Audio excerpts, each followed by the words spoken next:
started. Number 378 in your hymn books, if you would. 378. Stand up for Jesus. When you find it, go ahead and stand. We'll sing all four verses. 378.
Sunday, and we'll be in Bloomsburg, Pennsylvania tomorrow night. We're fortunate to be able to give him the 2 nights that we have. Make sure you speak to him after the service if you haven't already. Also, some of the books that he has written are on the table in the back. Feel free and look at those and purchase those. That will be of best help to you. And also, in regards to the offering, there are the 2 offering boxes by the exit doors. If you want to give towards helping out with his expenses, please take care of that shortly after the service so the financial men can get a check cut to him before he leaves tonight. So don't forget that if you can. 404, the fight is on.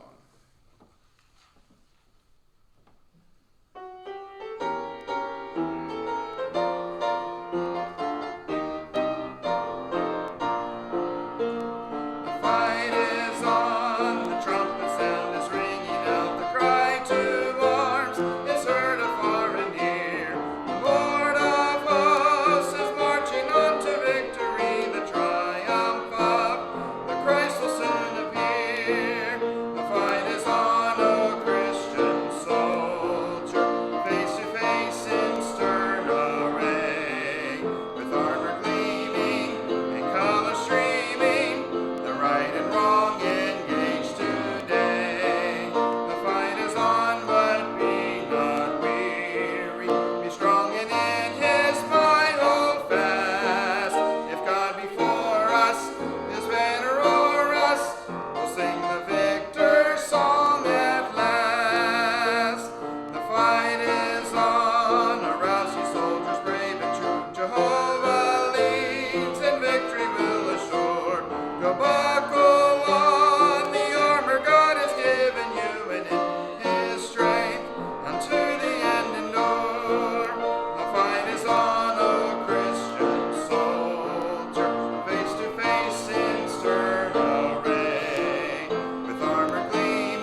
sound the battle cry. When you find it, go ahead and stand if you can, and we'll sing all three verses before the doctor comes. 413, sound of the battle cry.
Changed my title at Dayspring this year. Previously, it had been Vice President for Church Relations, and we changed it to just Vice President because Pastor and I are both too lazy to give the long titles. We just made it go real easy that way. Proverbs chapter 1, if you good folks would turn there with me.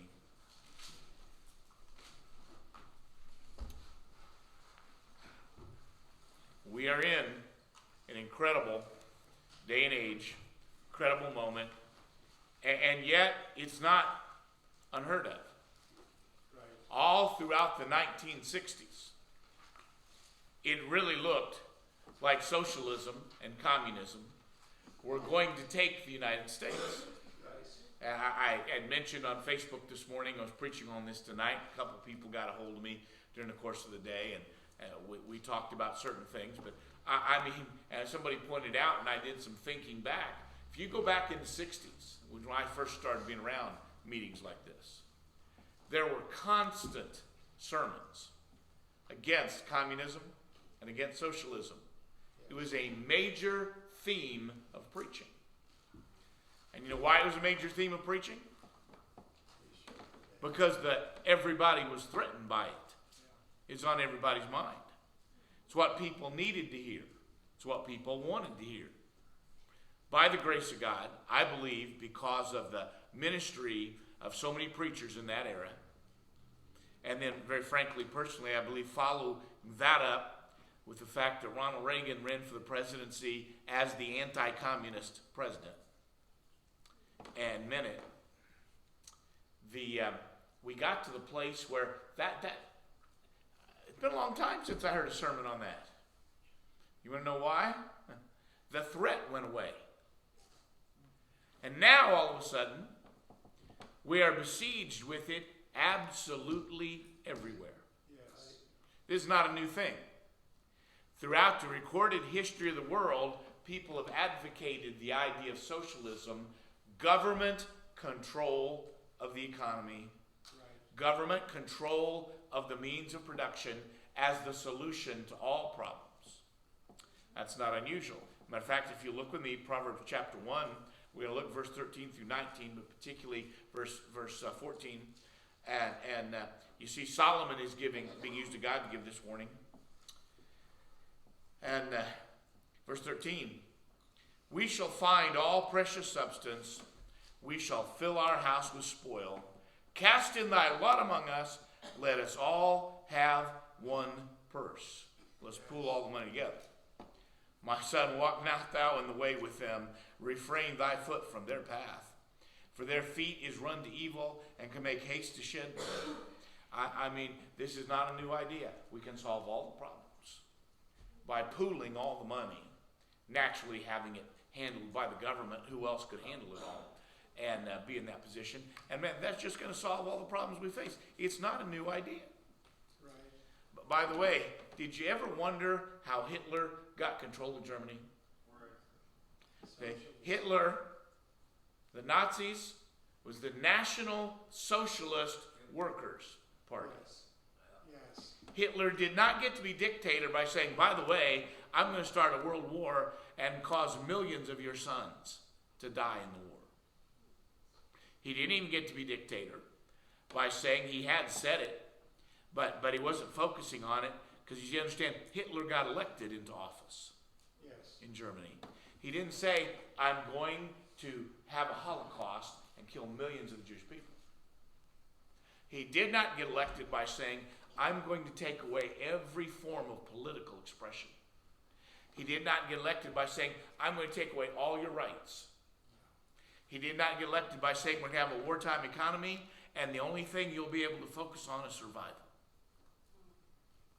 So how did he get elected?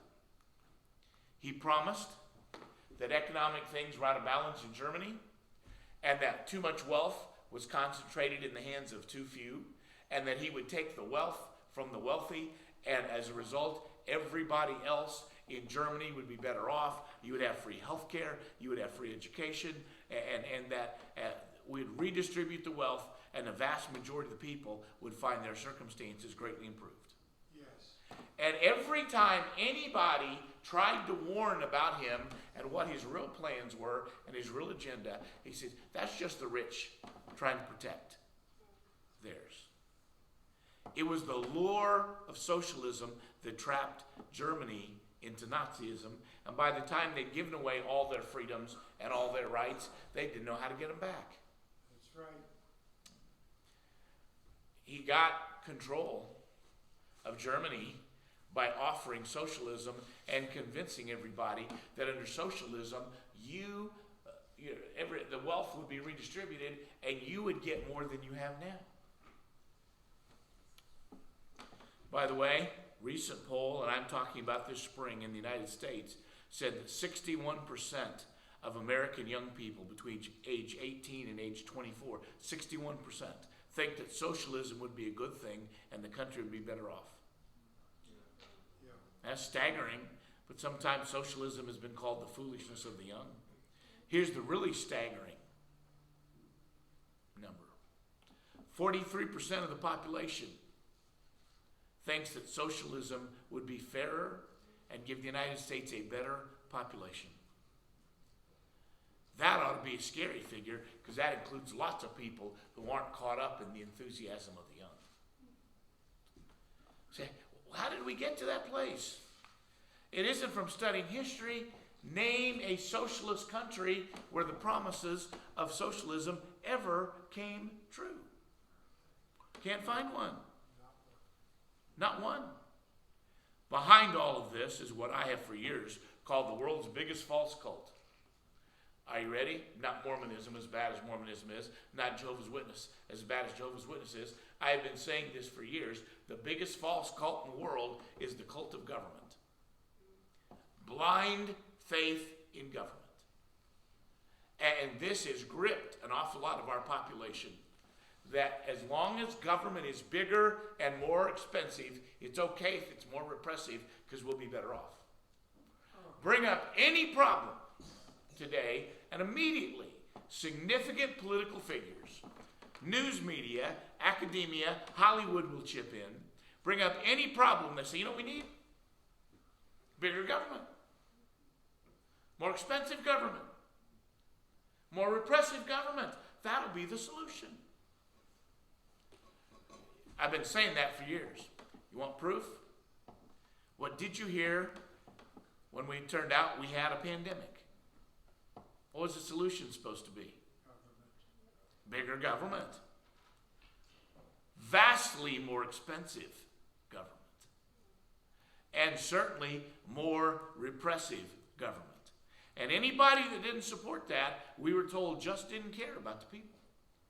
So, well, that's silly. I think it was the biggest issue in the last presidential election. Yes.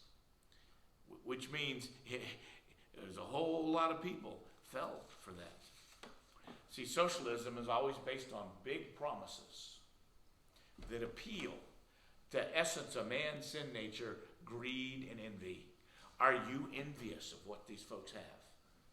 We're going to redistribute everything, and they're going to have less, and when they have less, you're going to have more. That's the cry. It's not what happens, by the way. Here's what really happens in socialism. Always promise to redistribute the wealth, and they do redistribute the wealth, but here's what always happens. A small number of rich people redistribute the wealth of the other rich people, the middle class and the working poor. And then they call themselves generous because they give a tiny little bit of that to the non-working poor. I know a lot of folks, and we're having this discussion now, so a lot of folks say, how can people advocate socialism? Because it never, ever works. But you're missing something. It always works for the socialist. Yes. Not for the vast majority of the people by any stretch. Matter of fact, lots of people become millionaires advocating socialism. And you see this. Not long ago, Bernie Sanders' every political speech was how there should not be millionaires. It's not fair for anybody to have millions. But he no longer criticizes millionaires. He criticizes billionaires in all those speeches now. You want to know why? He's a millionaire. Right. When AOC ran for election just first time a little over 2 years ago, that was the theme of her campaign, that it is not fair for anybody to be a millionaire. Wealth should be redistributed so that nobody's a millionaire. She still speaks against billionaires, but she never speaks against millionaires now. Right. You want to know why? Being in that position has made her one. The heads of Black Lives Matter, which was never about social justice. It was never about proving the law to black people. It had several foundational principles. One was this critical race theory, but another one by their own admission was Marxism, that we need to change the economy because it wasn't right for all these people to have all this wealth. And she talked about no one should live in $1 million home when some people live in subpar housing. Now she owns $4 million homes. And her total attitude towards this has changed. See, nobody that has access to money is a socialist in real life. Right. Some years ago, there was, in the 1980s, in the Reagan era, there was a communist rebellion in the country of Suriname. And you had a fellow go around, so again, it's always the same argument. Have you these millionaires taking advantage of everybody? We need to overthrow them. We need to redistribute the wealth. He was gaining some followers and had created a rebel communist army. So the government made him an offer. Betray your army, we'll give you a gold mine. And so he did.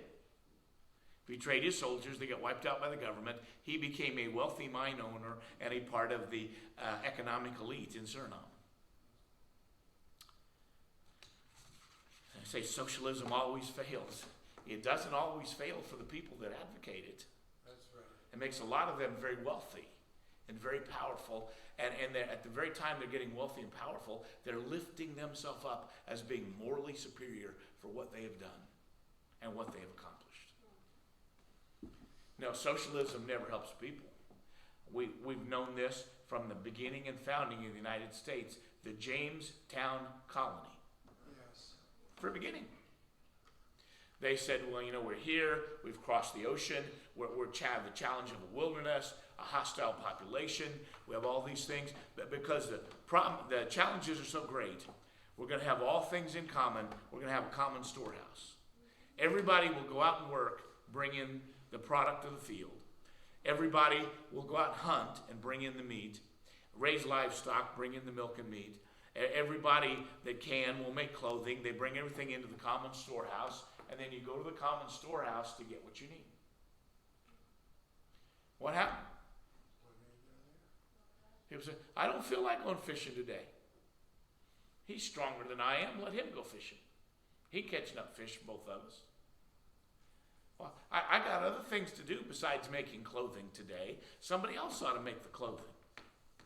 Within the first year, there was massive starvation, even cannibalism, because folks were desperate, because nobody was bringing food to the common storehouse. And as soon as the few folks that did brought in food and other products of their effort, but they saw they were getting back much less than what they brought in, you know what they did? They quit bringing in.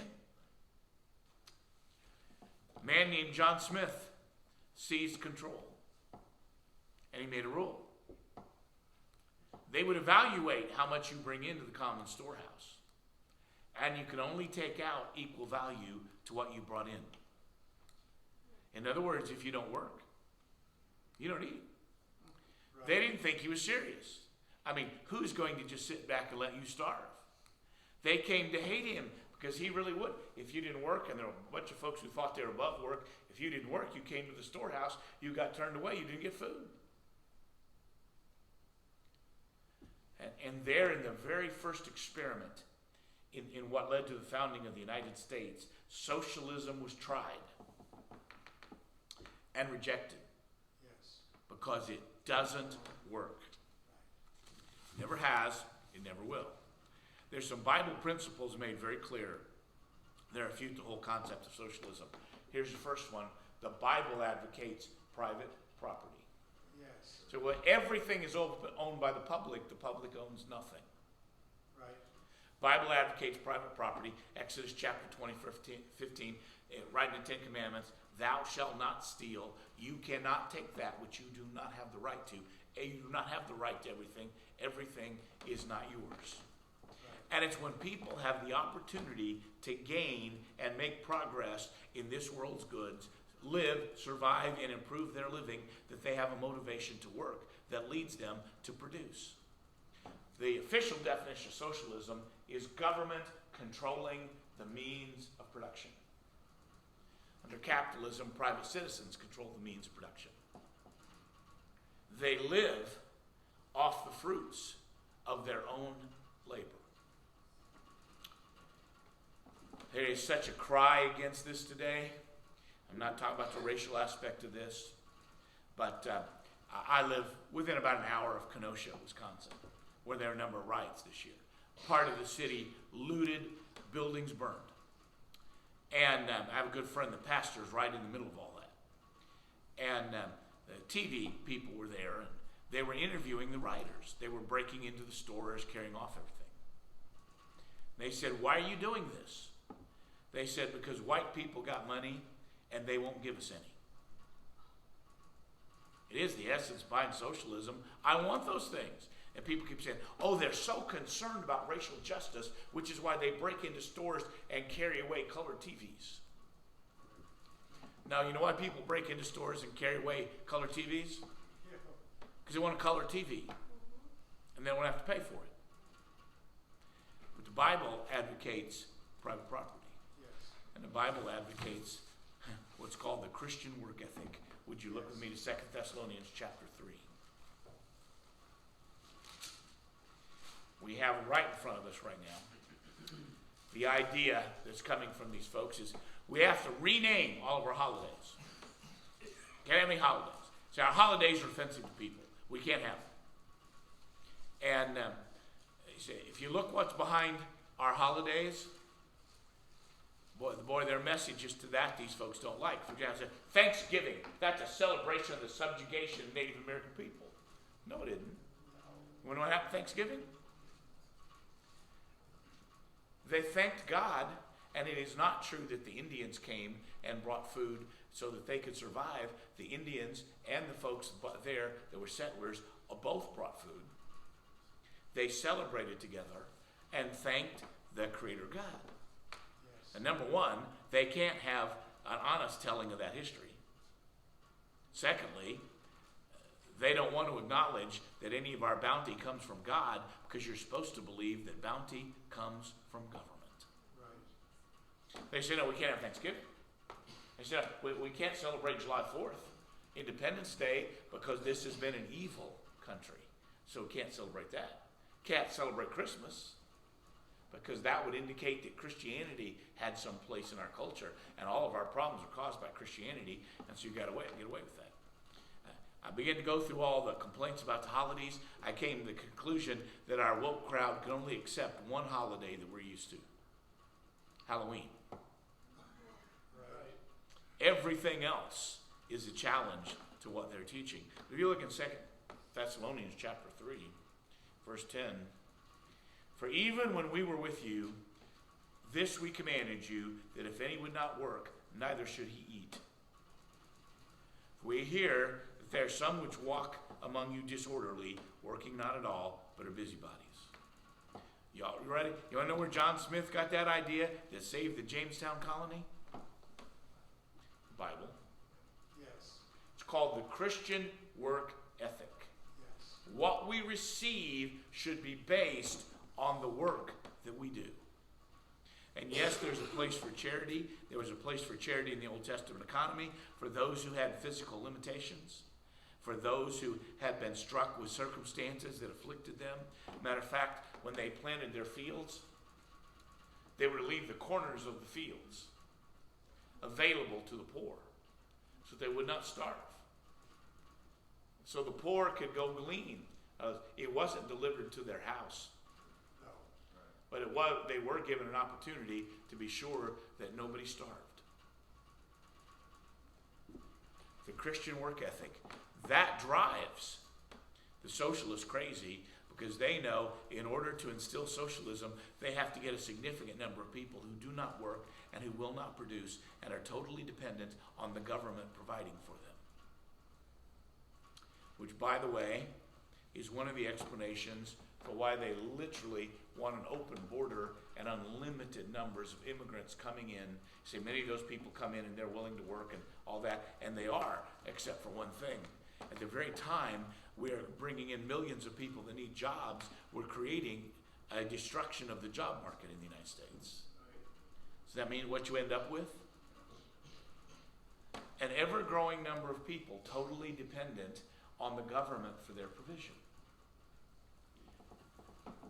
If you have a political party that advocates total dependence on government and promotes welfare and eventually give people the right to vote that don't work or can't work because there aren't jobs available, guess who they vote for? Consistently. And the third thing, the Bible teaches man has a sin nature and you have to account for it. Socialism assumes man is good. Matter of fact, socialism teaches that if there is crime or disruptive behavior, it's caused by the economy and the nature of the government, not by the people. So why do we get violent crime? The existence of guns causes people to focus on violence.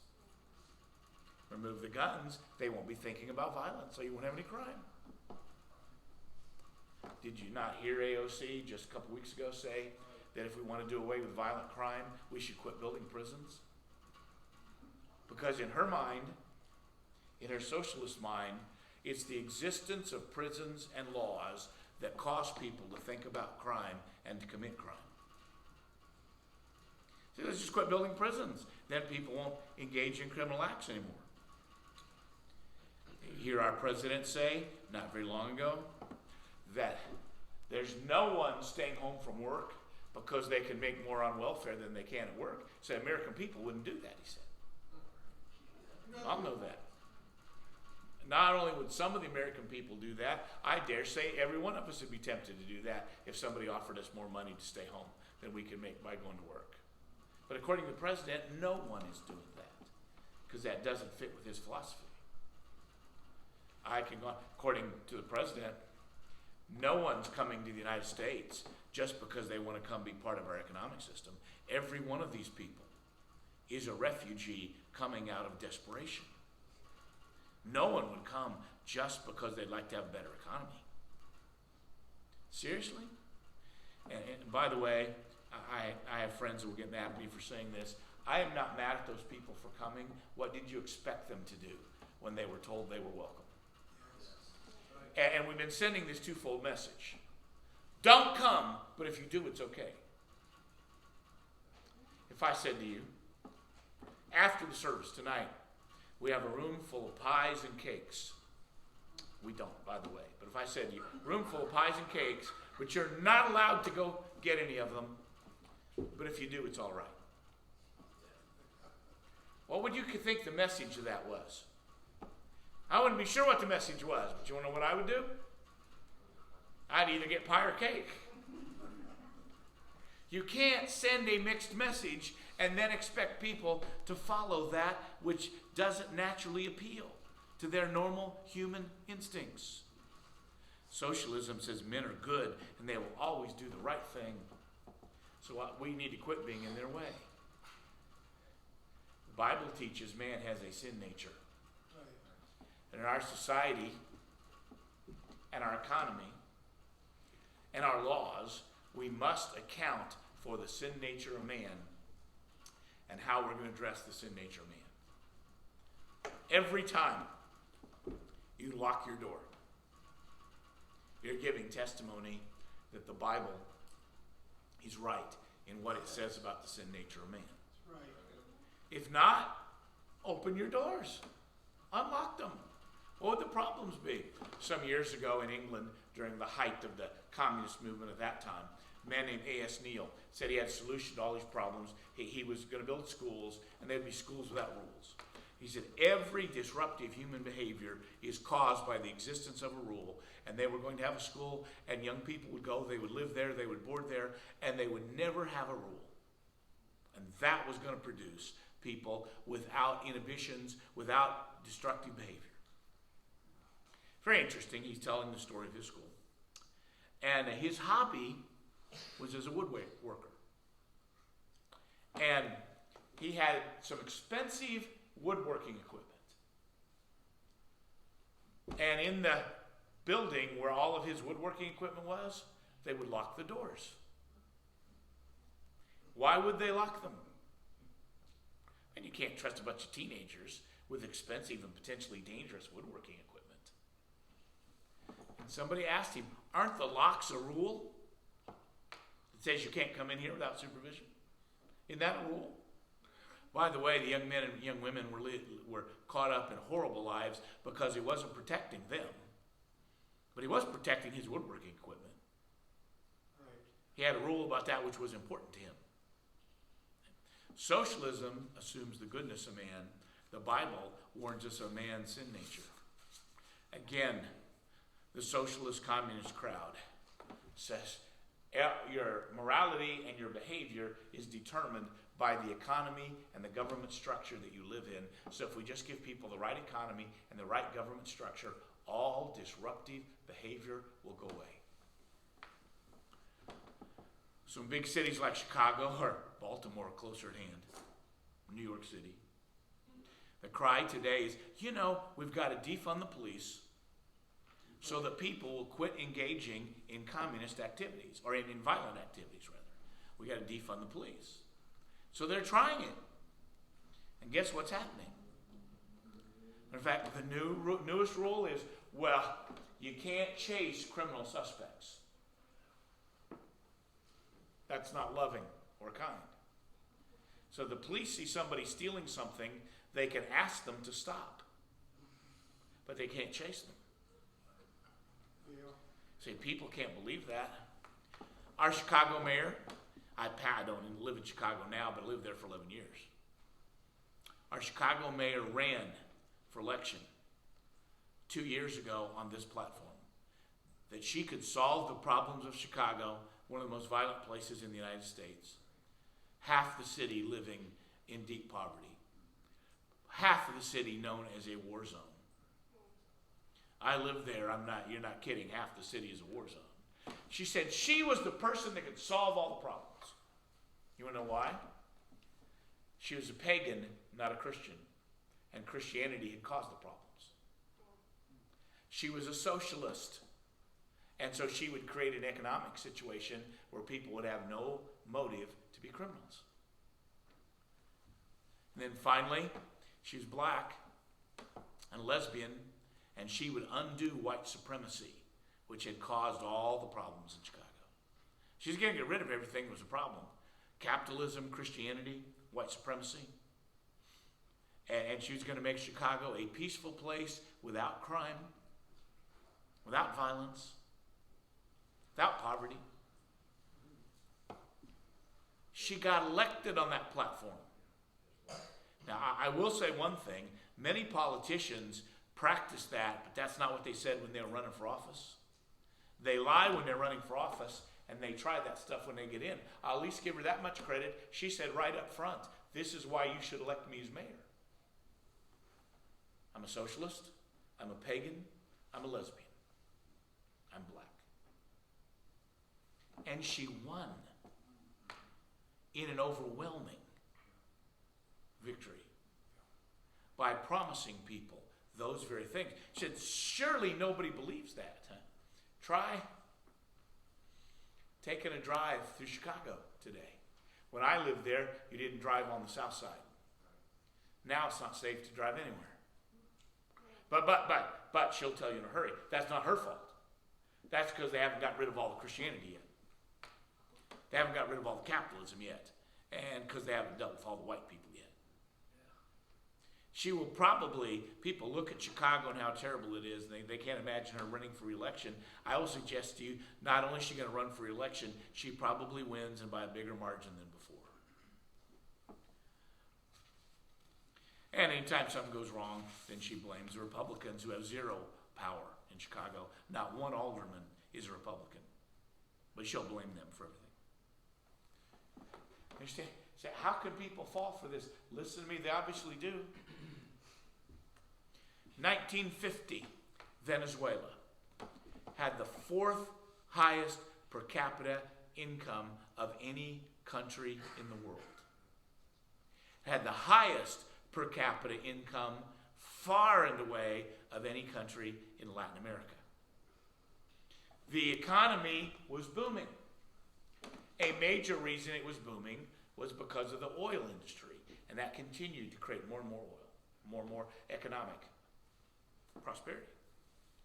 However, in a system like that, everybody doesn't prosper at the same level. People who provided the resources, the leadership, etc., to build aspects of the oil industry were making more money than the people that worked for them. So the cry went out in Venezuela, this is not right, this is not fair. And socialism would make the economy fair and even and equal.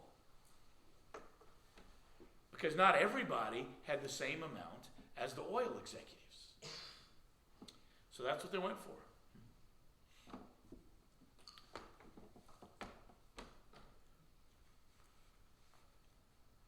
You understand, one of the main teachings of socialism is there's only a certain amount of money.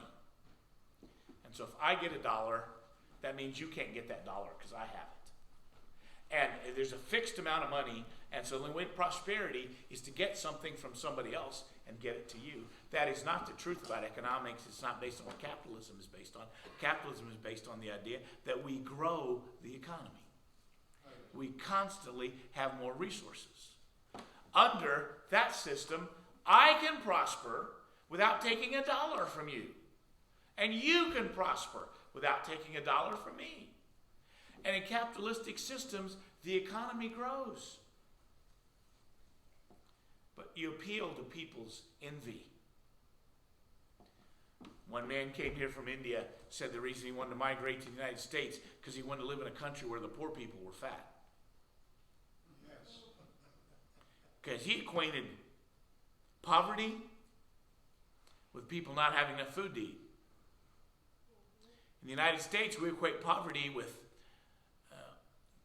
their color TVs larger than ours.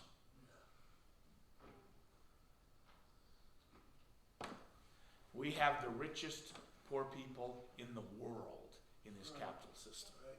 That's right. But if you believe there's only a certain amount of wealth and everybody gets their piece of it, and some people have more than others, you say, well, the government just comes in, redistributes it, and the end result of redistributing is that everybody will have the same. Even if they don't all have the same vision, the same work ethic, they don't make the same sacrifices, they don't make the same wise decisions, everybody's supposed to get the same results. What did it do for Venezuela? Poor people in Venezuela became a lot poorer. And the middle class disappeared completely. And many of the rich lost everything. But a handful of people got even wealthier under this socialist system. That is what always happens in a socialist system. See, again, why do people work? Why do people produce? Because they want to gain things. The idea that government decrees create the economy is simply not true. This is what creates an economic system. It's called the law of supply and demand. You provide things that people want. As a result, people will pay for them. The more you provide that people want, the more money you make. No government has found a way to revoke the law of supply and demand. They'll pass economic laws that say this is what you make, this is what you produce, and expect people to want that amount. But here's the thing about the law of supply and demand. No matter how many rules governments pass, people want what they want. So the more something is wanted, the more people will buy and the more they'll pay for it. Offer products that people don't want and see what happens. Okay? I knew a man, became a very wealthy man. He had a factory that only produced one thing: cassette tapes. And at one time, he's making a ton of money. So everybody wanted cassette tapes. Buying cassette tapes was a part of everybody's regular experience. However, what do you think that company would be worth today? Why not? What if we had the government pass a law that says you should want cassette tapes? Still nobody would. The law of supply and demand is the first and most basic economic law. It is what capitalism is based on. Socialism ignores it. Another principle, and it's really the law of supply and demand applied to labor, but applying an appropriate wage for what you want done. If people want to have employees, they have to pay them enough that makes it worth their while to do that work. That's called freedom. You can't make anybody work there or make anybody agree to do this for that. Yeah, I know a lot of folks, Acts chapter 2, it teaches socialism because the folks came in and they brought all the things to the apostles and they distributed to the people in general. See, that socialism, Bible teaches socialism. No, it doesn't. That's generosity. There was no government, nobody involved, nobody made anybody do anything, and no government decided who got what or who did what. Right. And by the way, in that particular case, where folks generously gave to one another, one as big a sacrifice as you think. In just a few years, the Romans will come to Jerusalem and destroy the population. Right. So why didn't the people flee? They didn't want to give up their land and houses. Right. You know who did flee and survived? The Christians. You know why they fled? They didn't have land and houses. They didn't have anything to anchor them there. David did not know that when they were donating everything. But you read about the fall of Jerusalem and the city surrounded by the Romans. And people were desperate for food and water. And they were trying to escape. And when they tried to escape, the Romans' classic form of execution was crucifixion. They would seize them. They were crucifying an average of 500 people a day outside the city walls. Why were all those people there? Didn't want to leave their houses? When the news came, I mean, you can't move a medieval army quickly. No. People knew the Roman armies were coming. People without property fled. People with property would have been smarter to flee anyway. But it's normal human instinct. I'm going to stay and protect my property like you're going to protect it against the Roman army. Acts 2 teaches generosity. You may use it to teach that there are more important things than material things, but you can't use it to teach socialism because there's no government involved and nobody's making anybody do anything. But Brother Stringer, you said socialism doesn't work. It works wonderfully in Scandinavia, and this is what Bernie Sanders and AOC and a lot of left-wing politicians around say, well, we don't want the kind of socialism that Hitler had in Germany or that they had in the Soviet Union. We want Scandinavian socialism like Sweden and Denmark and Finland and Norway. What a bunch of nonsense. Those are not socialist economies. Those are not socialist countries. They have free market economies. The government does not control the means of production. That is American politicians lying to you. Just recently, Prime Minister of Denmark said, I know some people in the United States associate the Nordic model, which is what they do in Scandinavia, with some sort of socialism. There, I would like to make one thing perfectly clear. Denmark is far from a socialist planned economy. Denmark is a market economy. So they're called social democrats. What they mean by that is they have pretty elaborate welfare systems. Whether you think that's wise or not, the average income level in those countries is not that of the United States. They do choose to have elaborate welfare systems. They do not control the means of production, which is why those countries all have a fair amount of economic production. Folks who rate this every year, what they call capitalism rating, how free an economy is, every year the Scandinavian countries are rated as having a freer economy than we have in the United States. Years ago, in the 80s, I'm first teaching U.S. history at college level. I had a lesson on the different economic systems. Feudalism, socialism, capitalism, various things. And I presented all that, and then I asked the class, what is the United States? And one student gave a very wise answer. Confused. Yes. Because there are aspects of our economy that are still free. And by the way, the aspects of our economy that are free, the economy is booming. For example, there are no government laws restricting the production of computers. And so what's happened in this country?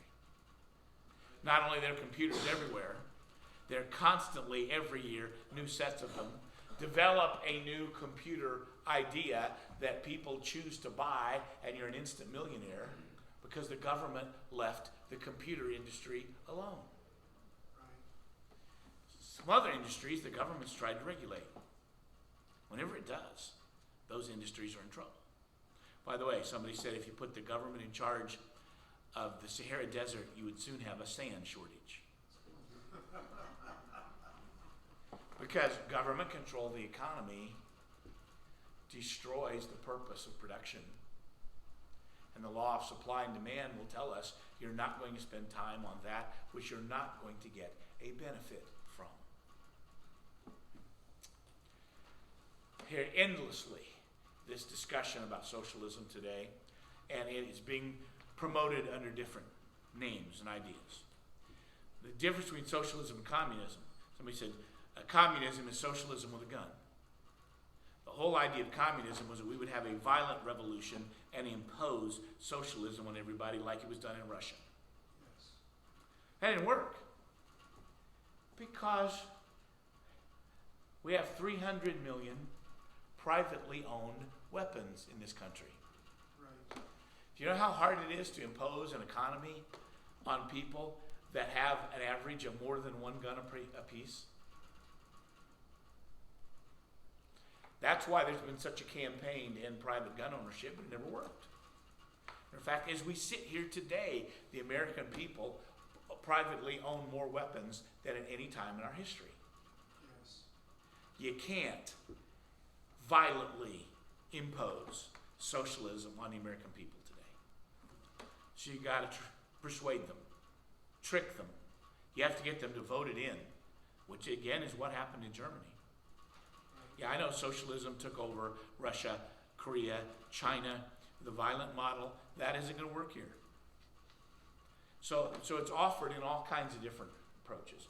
We have been listening all through the pandemic to what they call the Great Reset. They said this, when the economy is shut down, is the moment to reset our economy, that we can have justice and equality for everybody. The concept of the stimulus checks. I had some sympathy for the first one because we were really in an economic downturn, and I thought it was helping people with real needs. But as you continue the second round, third round, and coming rounds, the idea is income redistribution will create debt that will be paid for, we're told, by wealthy taxpayers, and put money in the hands of everybody else. And who's going to turn down a free check? Great Reset. Because of the pandemic, they said this is the moment to change the economy so everything's fair for everybody. Don't you want everybody to be fair? Don't you want everybody to have everything? Don't you want equality for everybody? That's the cry. That is not what happens, but that is the cry. And it's hard for politicians to say no to. Some of them are. But say, well, boy, if you say no to the Great Reset, then you want people, through no fault of their own, to be in poverty. It's entirely coincidental that they don't work and make poor decisions. Another aspect of socialism is reparations. The idea that people have to be taxed today for what people of the same skin color did 150 or 200 or 300 years ago. Every part of that is wrong. First place, it's extraordinarily racist to look at somebody and say, hey, you have the same skin color that somebody had 200 years ago. I'm equating you with them. What could be more racist? And then it was never true. They said, well, this entire economy was built on slavery. That was never true. Right. There were big parts of this country from the beginning that did not practice slavery. Right. The outbreak of the Civil War, 1.4% of the American population owned slaves. This means over 98% didn't own slaves. There were entire states, including a significant part of the economy, that did not have any slaves. This country's economy was never founded on slavery. I will grant you, there were some economic, agricultural aspects of this society that were dependent on slavery the way it was done. Cotton, indigo, tobacco. But only a small part ever of our economy was based on slavery. Slavery was never based on race. That may sound funny to you, but it was based on race. How come there were free blacks who were citizens like everybody else? Yes. See, I've been to Ghana, to the Great Slave Museum. There was a port in Ghana where people came in, slave traders came in to purchase slaves, and that port had all kinds of buildings connected to it, and it's a big museum to slavery today. And I've met the curator, a wonderful Christian man. We talked for hours. And he said, you just can't believe the foolishness of what the people of the United States believe. Slavery was based on conquest. Yes. African tribes fought one another. The losing tribes got sold into slavery. The winners who sold the slaves were black. The losers were black. They weren't slaves because they were black. They're slaves because they lost the war. Right. There's not one case of a group of white slavers, like I was hearing about, raiding through the jungles of Africa, seizing people as slaves. If a white expedition had tried that, they would never have survived. Right. Would never have happened. And slavery was a routine part of every culture. When the United States was founded, there was one country in the world that outlawed slavery, and that was Ireland. It was the right thing to do. They led the world. They're the only ones that had. There's not one record, and this brother and I talked about it, there was not one record of a black tribe in Africa that did not practice slavery. There's not one record of an Indian tribe in the United States that did not practice slavery. It was considered, because of man's sin nature, the right of conquest. It was wrong. It was anti-Christian. Christianity destroyed slavery in the Roman Empire. Christianity destroyed slavery in England. And Christianity destroyed slavery here. Yes. But it was universal. It was everywhere. The idea now is we'll restructure the economy by giving people money to people whose poverty is because their ancestors was slavery and everything was stolen from them, and they built this economy, this capitalist economy, that all these white people prospered from. You all ready? You want to know why there's so much violence in black communities in the United States? Not because black people are different genetically.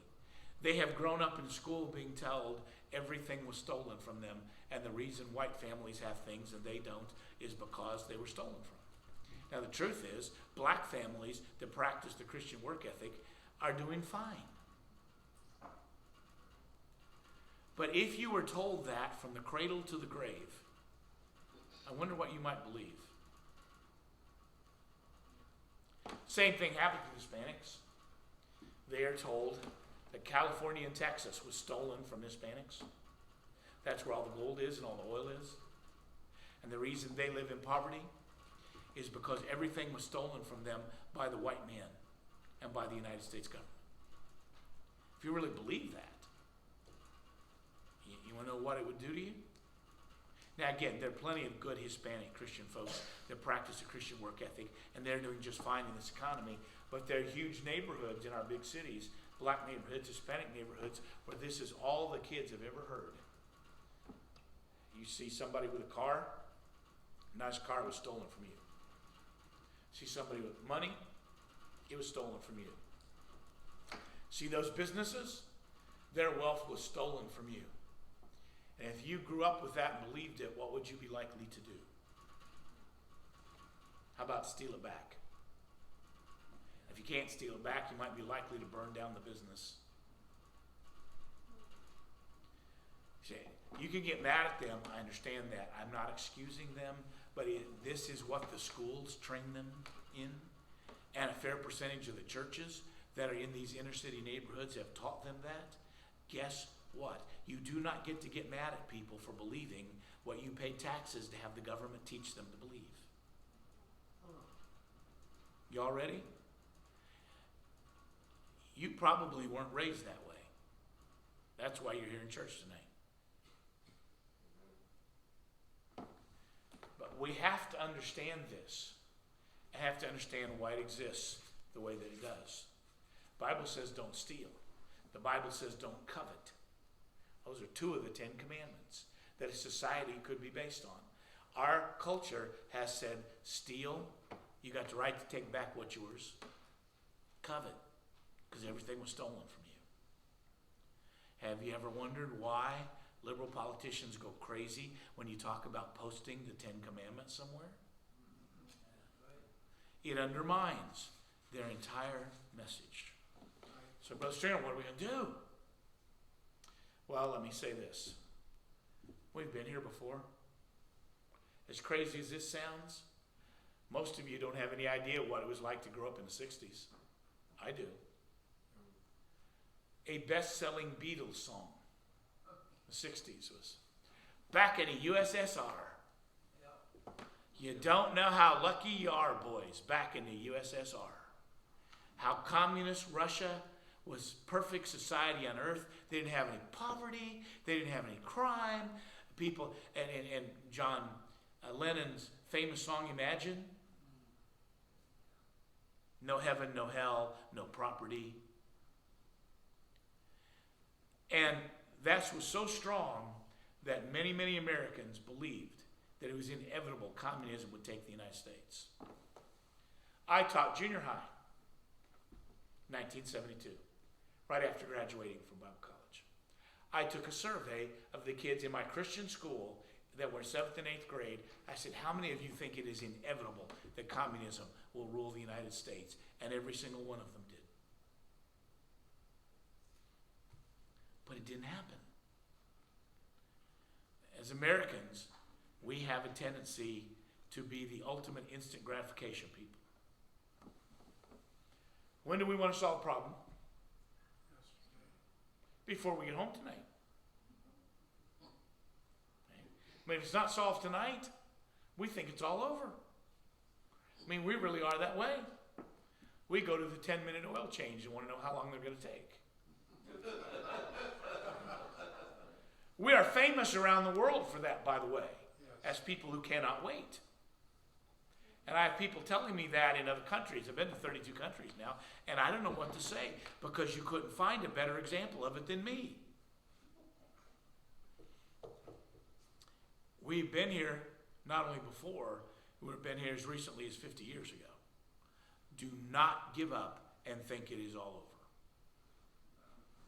Okay. Number one, we got to go back to preaching on this. We got away from preaching it because we defeated it for a while.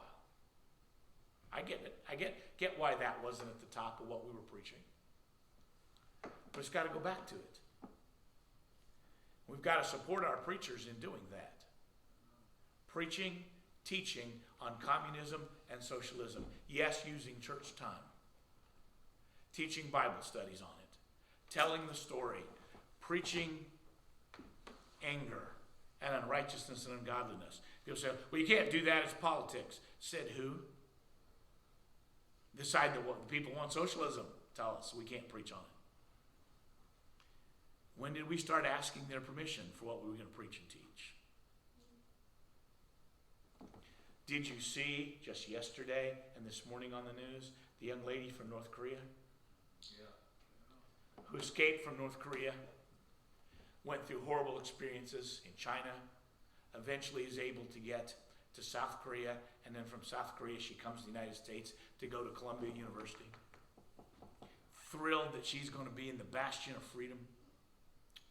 She gets to Columbia, and she said they were even crazier than what she was taught in university in North Korea. About economics, about government. Okay, let's quit asking them what we can teach, what we can say, what we can do, and what we can be about. We got to go back to teaching and preaching on this like we did in the 60s. Secondly, we're going to have to vote for politicians that are clear on these things. Say, yeah, but I got to vote for this politician because he got the community center over here built. No, built for the ones who aren't destroying the future for your children and grandchildren. We've got to start demanding. Because politicians by nature, almost all of them, give in to the loudest voice. That's who they are. And right now, the loudest voice is getting what it wants. And the whole country's saying, how did a handful of them get to decide what statues get torn down and what holidays we celebrate, what curriculums we have? They're the ones making all the noise. In any culture, the 5% of the people that make the most noise get what they want. Guess what? Politicians, and guess who they respond to? People who make the most noise. You think maybe we ought to get a little bit louder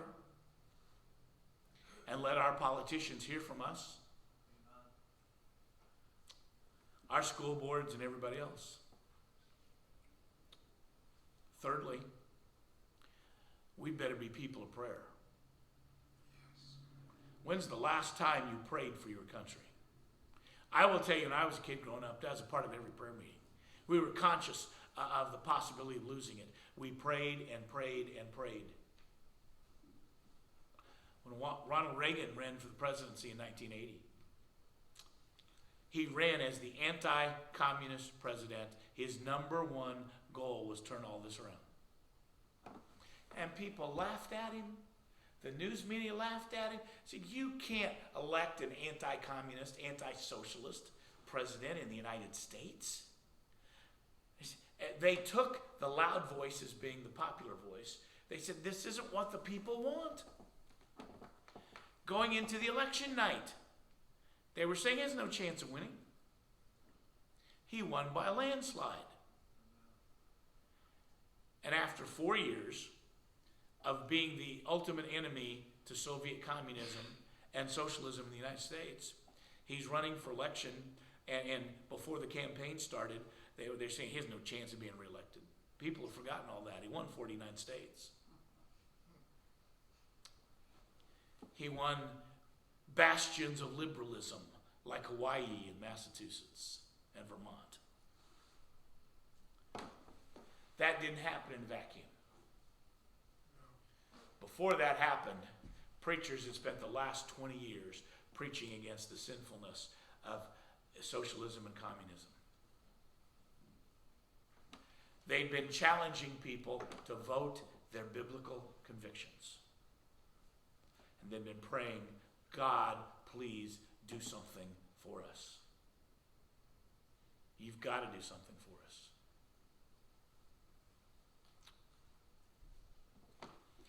I'm not advocating being blind about where we're at.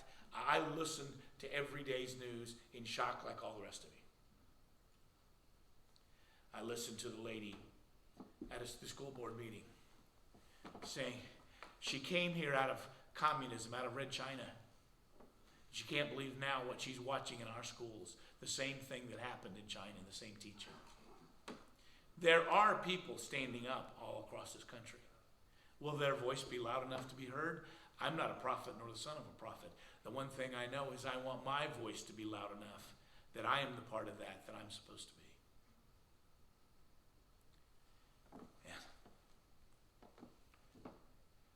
I don't expect the answer tomorrow. I expect the crazies will be as loud tomorrow as they are today. But I don't know that is the end of the story. People are starting to address this. They're starting to talk about it. They're starting to raise their voices. Just maybe we'll preach up a storm again. Just maybe we'll get the attention of the politicians again. Just maybe we'll pray until God does something again. I'm not a prophet. I'm not predicting what will happen, but I'm quite sure of this. We would preach and teach and vote and pray like we did coming out of the big socialist movement of the 60s. We would yet again see things we could rejoice in. I was preaching a revival meeting when the 84 election took place. We went from the revival meeting, went to the motel, and I had all kinds of people calling me, saying, he's going to win in a landslide, right? He's going to get reelected. If he loses, they all come back in full force. Be a landslide. I said, I think so. But I was watching the news media, and they weren't quite sure that America, the United States, would really support an anti-communist president. I had fun watching their turns come in. I don't think this is over. I might be wrong. I close with one thing and I'll be done. Here's the number one question I get. I preach all kinds of conferences on the gospel, on Baptist heritage, on the King James Bible, missions, and recently been asked to do a number of conferences that have to do with philosophy of government and separation of church and state, religious liberty, that kind of thing. It doesn't matter what kind of conference I'm preaching or where I'm preaching at. This is the number one question I'm asked. Nothing's even close. They say, why when you read about Bible prophecy and the tribulation period in the book of Revelation and the major prophets, minor prophets, is there no mention of the United States? North Africa's there. Europe is there. China is there. Russia is there. Obviously, all the Mideast is there. Why not the United States? I can just do my best. I realize how controversial the eschatology is and all that. I give you my best understanding of this. We have too long mistaken the idea that the Bible was about the United States and Christianity was about the United States. It's not. I believe there will be a pre-tribulation rapture. And I believe that my hope is the United States lasts to the rapture. See, if you have a pre-tribulation rapture, if I'm right about that, you have a country built on Christian principles, and all of a sudden, in one moment, every Christian is gone. What's going to happen to that country immediately? It'll collapse. If the rapture took place tonight, the United States would not exist by noon tomorrow. And that's when I want it to die, not before. So maybe the United States is not discussed in tribulation because it dies overnight at the rapture. Here's the other possibility. Because the United States is not around during the tribulation. Right. The other possibility is it dies before then. It goes the way many nations have before us and collapses and ceases to exist. I don't know when it dies. I'm hoping it lasts to the rapture. That's what I want. God blesses nations that are righteous. Yes. And he judges nations that aren't. That's right. God help us. We're going to have to come to grips with this all over again. And it's interesting. If you go back to when we were all fighting socialism and communism, cut my teeth on it my first years as a preacher. We found ways to work together because we're threatened by the same thing. Today our churches are divided over so many things you can't keep track of. Yeah. Preachers without beards can't work with preachers that have beards. I mean, we are so worked up on so many things. You think I'm laughing, but I'm not. That's issue all over the place. And we get sidetracked with the silly little things. Back in those days, everybody that was opposed to godless communism and believed in the Bible and salvation by faith pretty much found ways to work together. Out of necessity, maybe, but nonetheless we did. Just maybe. This would get our attention again. Because all of a sudden, since January 1st, everybody's focused on this. And everybody's saying the same thing. I had no idea it was that bad. Well, it has been. Now you can't hide from it. God help us to be the people that this country needs. It is not an accident that we're living here right now in this day and age. God put us here at this moment. God bless y'all, pastors.